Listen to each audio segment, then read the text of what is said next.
The Last Dance. Adrian Foster adjusted his custom-made fangs in the ornate Victorian mirror, frowning at the way his reflection betrayed their artificial nature. After 3 years of leading the Children of the Night, he'd learned every trick to appear more authentic, yet something always gave him away as merely human. The vintage pocket watch on his vest showed 6:45 p.m., almost time for another Friday night gathering. Downstairs, the grand parlor of his inherited mansion had been transformed into a Gothic sanctuary. Black candles flickered in antique silver holders, casting dancing shadows across burgundy wallpaper. Sarah was already there, arranging her makeup kit on a side table, her practiced hands laying out special effects supplies she used to perfect everyone's undead appearance. "The twins just texted," Sarah said, not looking up from her work. "They're running late. Something about a paper due Monday." Rebecca arrived next, clutching a leather-bound volume of Polidori's The Vampire to her chest. As a literature professor specializing in Gothic fiction, she provided historical accuracy to their role-play. Her wire-rimmed glasses and tweed jacket seemed at odds with the black lace dress underneath, a perfect representation of their group's blend of academic interest and dark fantasy. "Where's the new girl?" Rebecca asked, settling into a Victorian fainting couch. "Carmilla, wasn't it?" As if summoned by her name, the heavy wooden doors creaked open. Carmilla glided in. There was no other word for her fluid movement. She wore an authentic 1860s morning dress, black silk rustling with each step. Her pale skin needed no makeup, her long dark hair arranged in perfect period style. Adrian had never seen anyone embody vampire mythology so naturally. "Good evening," she purred, her accent unplaceable. "Shall we begin without the young ones?" Over the next few weeks, their Friday gatherings evolved under Carmilla's influence. She suggested more elaborate rituals, teaching them archaic customs she claimed to have researched.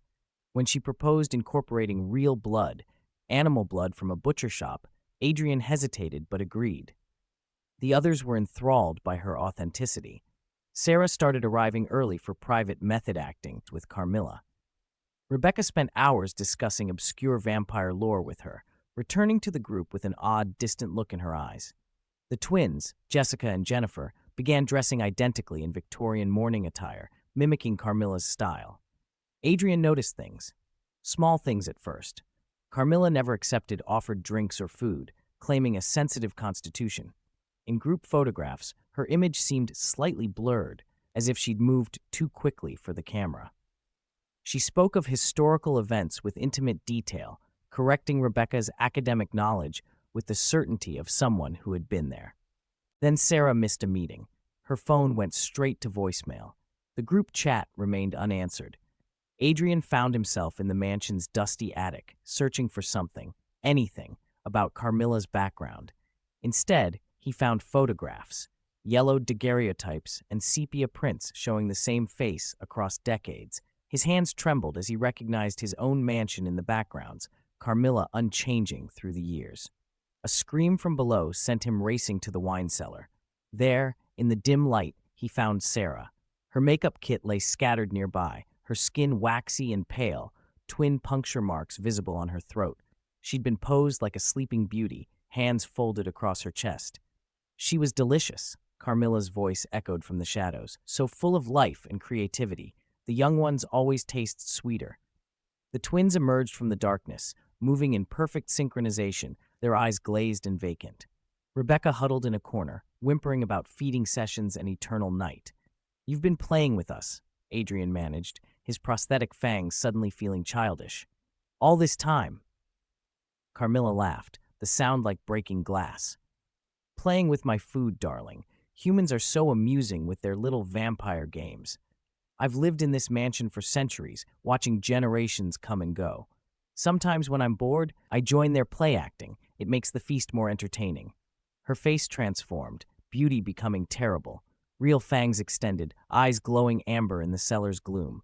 The twins gripped Adrian's arms with inhuman strength as Carmilla approached. "Rebecca tried to run too," she said conversationally, gesturing to the professor's now still form. "They always run. But I've had centuries to perfect this dance." Adrian struggled, but Carmilla moved with preternatural speed. Her cold breath touched his neck as she whispered, Thank you for the lovely parties, dear boy, but I'm afraid I've grown tired of this game. Time to find a new city, new distractions. The last thing Adrian saw was Carmilla's true smile, razor sharp and ancient. The last thing he heard was her sigh of satisfaction. 1 week later, a for sale sign appeared in front of the Foster mansion. An elegant woman in black placed it carefully in the dying light of sunset, then walked away into the gathering darkness. She had played this role long enough. Somewhere, another group of humans were waiting to entertain her in her eternal boredom. They were always more. Behind her, the mansion's windows seemed to weep dark tears in the fading light, keeping its secrets.